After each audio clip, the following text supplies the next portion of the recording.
Public participation हो इस election में और श्रीनगर के लोग, खासकर श्रीनगर के नौजवान पीपल्स डेमोक्रेटिक पार्टी को अपना एतमाद दें और एक मौका दें ताकि महबूबा जी की आवाज़ और पीपल्स डेमोक्रेटिक पार्टी की आवाज़ नई दिल्ली के ऐवान में पहुँचे और अपने लोगों की तर्जुमानी हो। ये जो खामोशी जम्मू कश्मीर में, ये जो साइलेंस यहाँ पर है पिछले 5 सालों में कि लोग बात ही नहीं करते हैं, तो this is an vote for reclaiming spaces, reclaiming your voice, reclaiming your rights and reclaiming your special status and reclaiming everything that has been lost.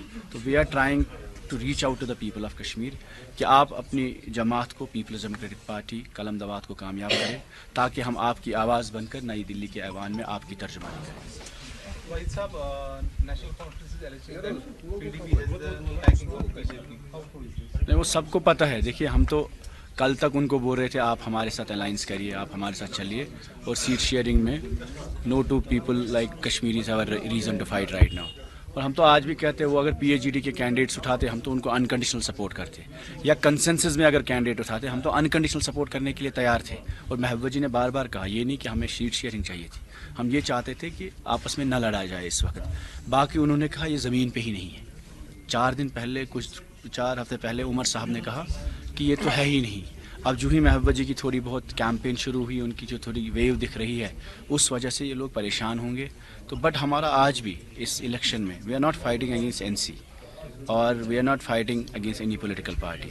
I think we are fighting for the rights of people of Kashmir, rights of our own people, for the future of Kashmir and for the youth of Kashmir. खासकर वो नौजवान जिनके खिलाफ cases है, वो जो जेलों में हैं और जिनका फ्यूचर बहुत अनसर्टन है। तो this is a vote for future and we want to reclaim whatever we have lost. Some parties are asking the election commission for the deferment of the old. ये ऐसी पार्टीज़ है जो यहाँ municipal election के ख़िलाफ़ है, assembly के ख़िलाफ़ है, पार्लियामेंट के ख़िलाफ़ है। तो 5 अगस्त के बाद ये कहते हैं जमहूरियत आई है, अगर ये इलेक्शन ही नहीं करने देंगे तो ये पॉलिटिकल पार्टीज़ का एजेंडा क्या है। और इलेक्शन अगर किस वजह पे इलेक्शन कमीशन पीछे कर सकता है, ये तो एक पूरे मुल्क में मतलब कभी हुआ ही नहीं है कि आप डेफर करेंगे, किस वजह पे करेंगे, किस बुनियाद पे। And it qualifies like you are rigging elections. आप वैसे ही उस कॉन्स्टिट्यूंसी को बहुत जोड़ तोड़ डिलिमिटेशन में कर चुके हैं। अब अगर आप डेफरमेंट करते हैं तो यू आर क्रिएटिंग सर्कमस्टेंसेस जहाँ लोगों का फेथ कम होगा इस प्रोसेस में। वही साहब, जीत हासिल करने के बाद पार्लियामेंट में किन मुद्दों पर बात होगी? यहाँ के नौजवानों की बात करेंगे, उनके केसेस के बारे में। हम एमनेस्टी चाहते हैं, जनरल एमनेस्टी यहाँ के नौजवानों को मिले ताकि उनको मौका मिले अपनी ज़िंदगी सुधारने का।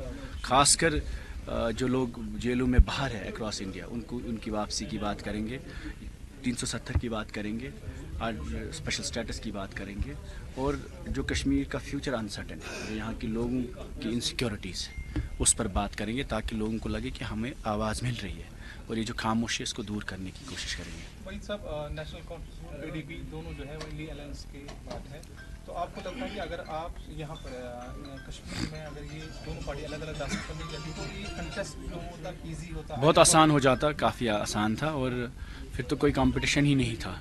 तभी मैंने आपको कहा कि अगर जो इल्ज़ाम लोग हम पे लगा रहे, अगर वो चाहते वो तो अलायंस में ही इस इलेक्शन को लड़ सकते थे। अगर आप ये वीडियो YouTube पर देख रहे हैं तो हमारे चैनल को सब्सक्राइब करें और बेल आइकन को दबाना ना भूलें। अगर आप Facebook पर ये वीडियो देख रहे हैं तो हमारे पेज को लाइक करें।